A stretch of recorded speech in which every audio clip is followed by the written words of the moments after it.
에서도 오셨지만 또 2004년 그 미국에서 열렸던 다파 그랜드 챌린지를 시작으로 자율주행 연구를 시작을 했고요.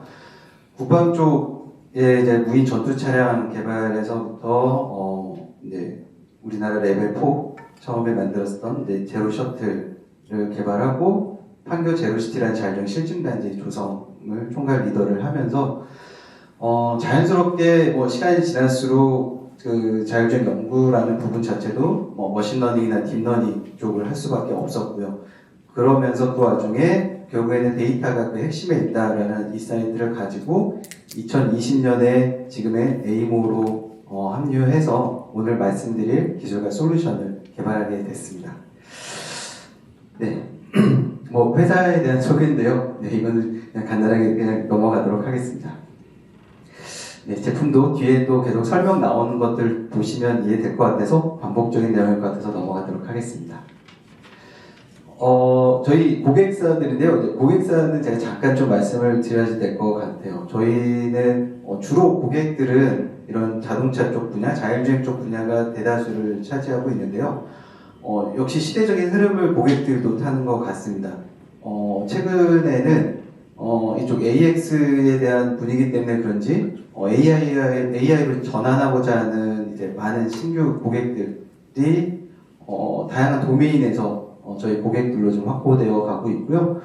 그리고 사업 영역으로는 저희는 주로 이제 카메라나 라이다 같은 이제 비전 기반 영역을 주로 하고 있는데 당연 챗 GPT가 딱 나온 그 시점부터 LLM에 대한 고객들 그리고 사업 영역의 수요가 점점 늘어나고 있는 현상인 것 같아요.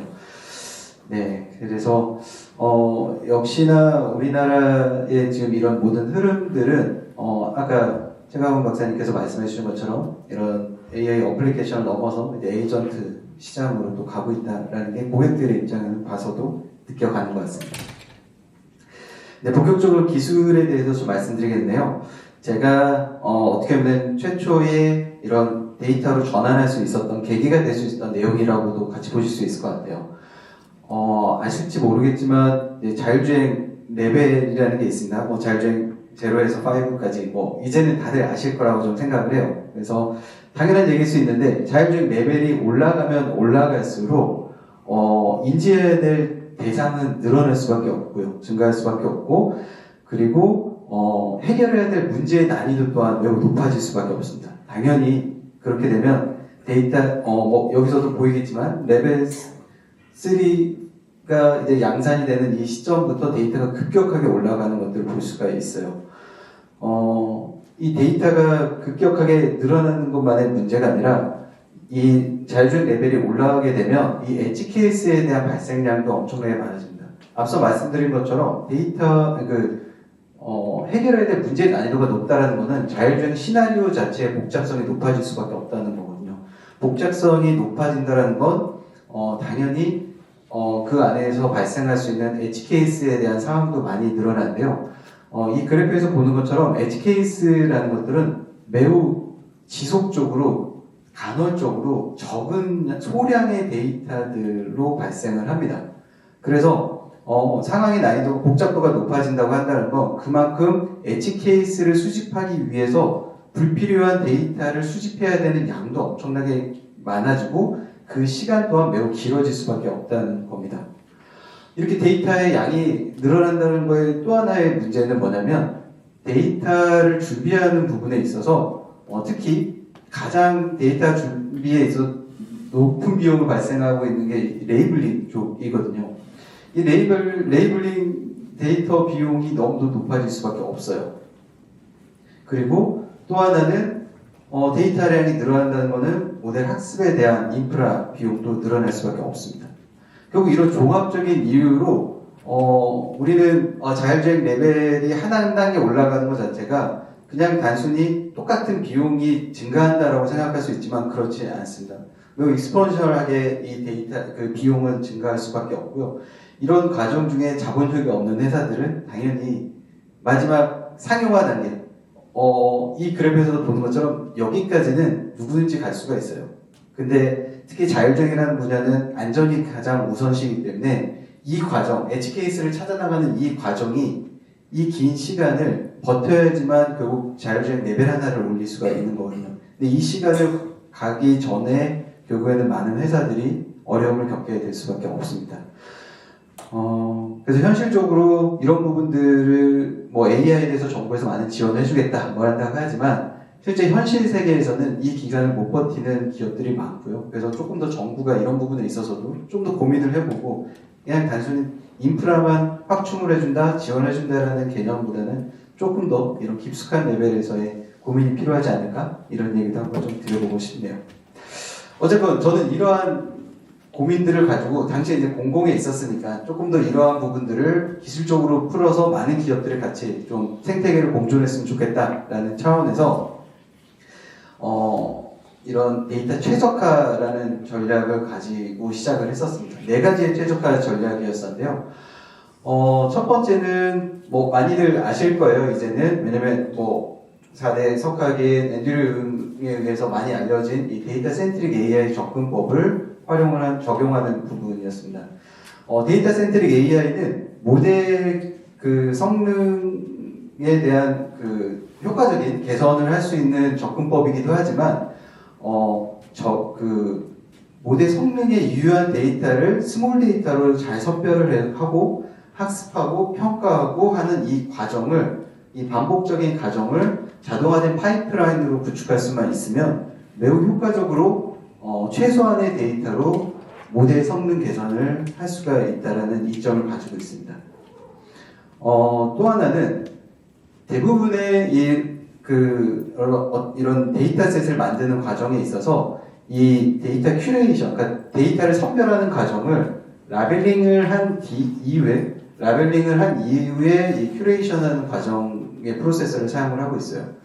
그런데 이 과정을 만약에 레이블링 이전에만 올려놓을 수만 있다고 해도 레이블링 데이터를 최소화시켜서 진행을 할 수 있기 때문에 데이터 레이블링에 대한 들어가는 비용을 획기적으로 줄일 수가 있습니다. 전체적으로 개발 비용을 줄일 수가 있겠죠.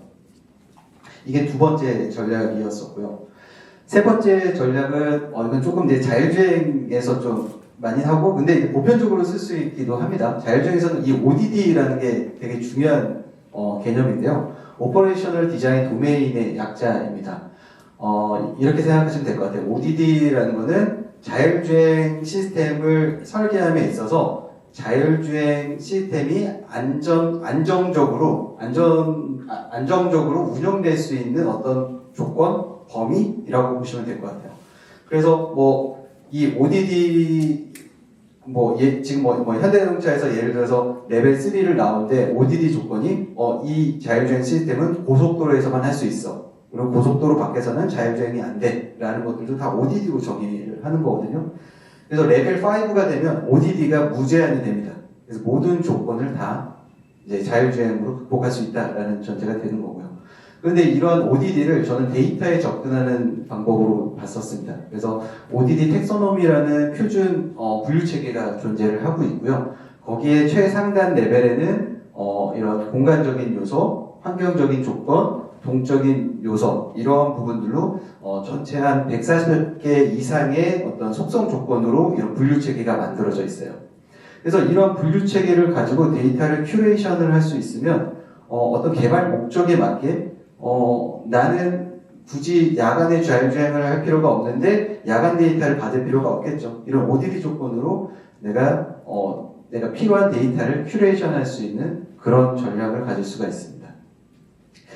다음은 이 ODD의 또 연장선인데요. 이제 소티프라는 것도 자율주행 시나리오를 평가할 수 있는 개념이 되겠고요. 그래서 이런 그 소티프 시나리오를 가지고 이런 이제 데이터에 대해서 이 데이터가 우리가 알고 있는 영역인지 모르고 있는 영역인지 이러한 부분들을 판단해낼 수가 있고요. 여기에서부터 데이터가 이 모델에 있어서 부족한 데이터와 엣지 케이스 데이터들을 찾아낼 수가 있습니다.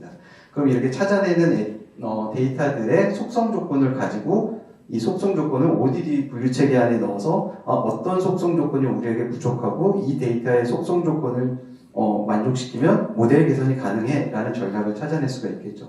특히 이 엣지 케이스라는 부분은 현실 세계에 있어서 어떻게 보면 발생 빈도가 매우 낮거나 또는 재현하기 어려운 조건들의 데이터이거든요. 그래서 아까 그 그래프처럼 아주 오랜 기간 동안 현실 세계에서 만들어야 되는데 이거를 합성 데이터로 생성을 하게 된다고 하게 되면 매우 빠르고 낮은 비용으로 최적의 데이터셋을 만들 수 있다는 부분이 되겠습니다. 근데 이 또한도 ODD라는 어떤 텍소노미, ODD 이런 속성 조건을 가지고 만들게 되면 더 효과적으로 만들 수 있다라는 전략입니다.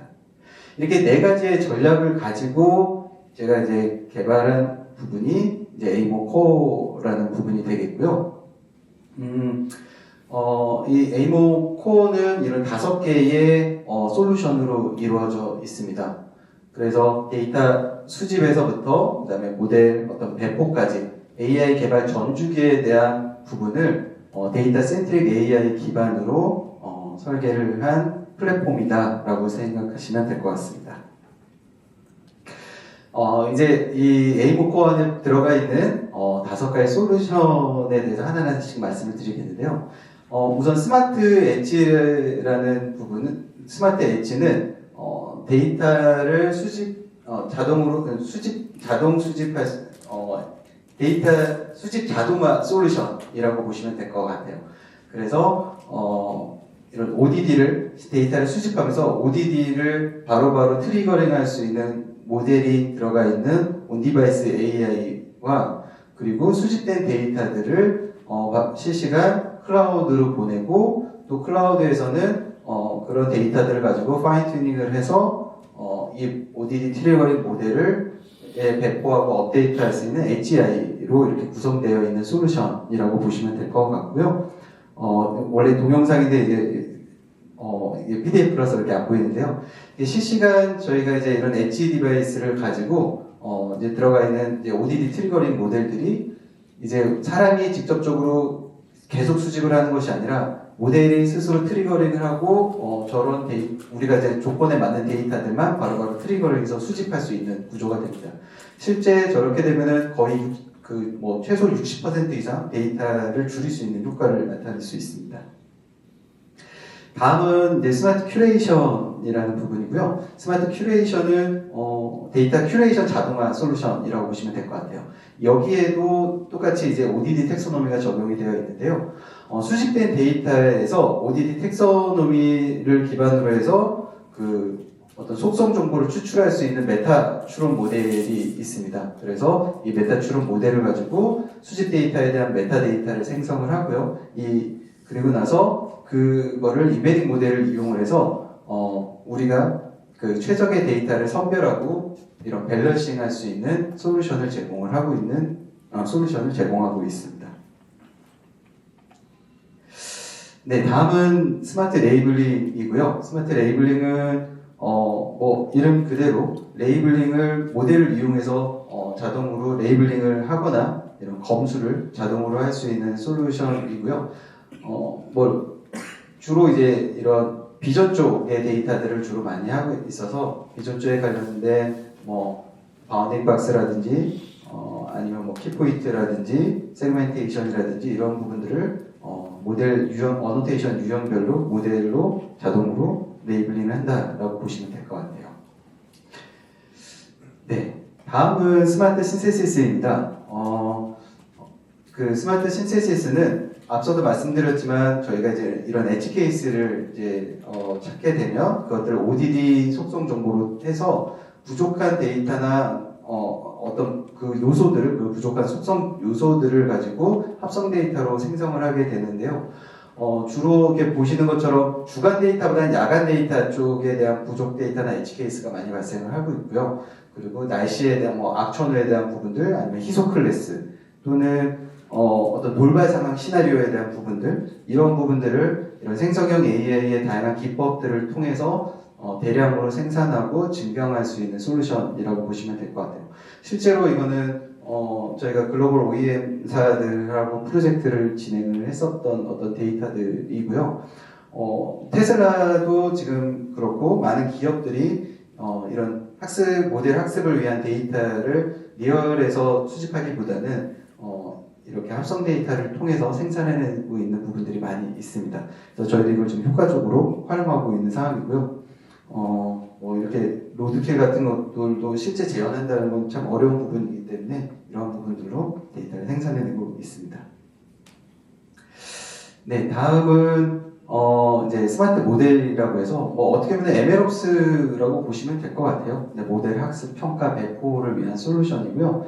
저희는 이런 주로 이제 애저를 사용하고 있지만 애저나 AWS, GCP들의 어떤 그 클라우드 온프레미스 클라우드 쪽도 그렇고 그다음에 온프레미스 쪽 환경도 모두 지원을 가능할 수 있는 아키텍처로 되어 있고요. CI/CD 자동화를 위한 이런 파이프라인이나 아니면 다양한 그 인사이트를 얻을 수 있는 시각화 기능을 제공해주는 솔루션이라고 보시면 될 것 같습니다. 네, 이렇게 5개의 솔루션을 말씀드렸고요. 저희 그 데이터 플랫폼 내에는 이런 데이터옵스하고 MLOps 파이프라인이 내재화가 되어 있는데요. 이를 통해서 자동화된 데이터 생산하고 그 다음에 지속적인 AI 모델 고도화를 통해서 저희는 최적화를 지속적으로 만들어내는 그런 과정이 수행된다라고 보시면 될 것 같습니다. 네, 저희가 이렇게 그 데이터 생산에서만 과거에는 있었지만 이제는 이렇게 해서 최적화된 데이터를 생산을 하다 보니까 이걸 가지고 또한 비전 AI 모델도 누구보다 잘 만들 수 있겠다라는 부분이 있어서 비전 AI 모델도 직접 만들어서 이제 고객이 필요한 그런 AI 모델을 만들거나 또는 AI 어플리케이션까지 만들어서 제공하는 비즈니스를 함께 하고 있고요. 네, 이게 이제 아까 말씀드렸던 ODD 텍소노미에 따라서 이거는 그냥 어쩌면 2번째 레벨까지만 있는 거고요. 이게 한 140여 개 정도. 그래서 이 하나하나씩 이것들을 추론할 수 있는 그런 페노틱 세그멘테이션 모델 중심으로 이런 것들을 만들어서 이렇게 자동화될 수 있게 그래서 모델과 어플리케이션 개발할 수 있게 구성을 하고 있습니다. 그리고 모델이나 어플리케이션만 개발을 하는 게 아니라 처음에도 말씀드린 것처럼 이런 트렌드에 맞게 저희가 올해부터는 에이전트에 대한 부분들도 함께 하고 있는데요. 모빌리티 서비스와 같이 이런 멀티 에이전트들의 이런 자율 협력들이 될 수 있도록 AI 에이전트 솔루션을 개발을 시작을 하고 있고요. 자율주행을 했지만 실제로 이런 에이전트들, 특히 이제 멀티 에이전트들을 자율 협력하게 할 수 있는, 자율 운영할 수 있게 해줄 수 있는 이런 부분에서의 에이전트들에 좀 더 집중을 하고 있습니다. 네, 저희는 비전 AI 쪽하고 AI 에이전트 이쪽에 대한 엔드-투-엔드 솔루션을 지금 개발을 하고 있고요. 지속적으로 데이터의 생산에서부터 그다음에 어플리케이션 에이전트까지 그리고 또다시 그 서비스를 평가하고 필요한 데이터를 선별하고 수집하고 선별하고 하는 이 모든 과정이 무한대로 계속 반복되는 과정이라고 저희는 생각을 하고 있고요. 실제로 이러한 과정들이 얼마나 잘 원활하게 진행하느냐에 따라서 비용적인 부분에 대한 부분은 완전히 달라질 거라고 생각을 하고 있습니다. 그래서 이런 것들이 이 순환이 원활하게 될 수 있도록 할 수 있는 솔루션이다라고 생각하시면 될 것 같고요. 저희도 많이 이러한 AI 쪽을 하면서 어려운 과정을 겪고는 있는데 이런 AI 개발을 하는 기업들도 지금 현실에 대해서 어려움을 겪고 있습니다. 그래서 서로 협력하고 같이 이런 생태계를 만들어 나갈 수 있다고 하면 저는 또다시 우리나라가 AI 쪽으로도 도약할 수 있는 기회가 다시 올 거라고 좀 믿고 있고요. 또 이런 모임에서도 그런 네트워킹이 많이 일어날 수 있기를 기대하면서 발표를 마치겠습니다. 감사합니다.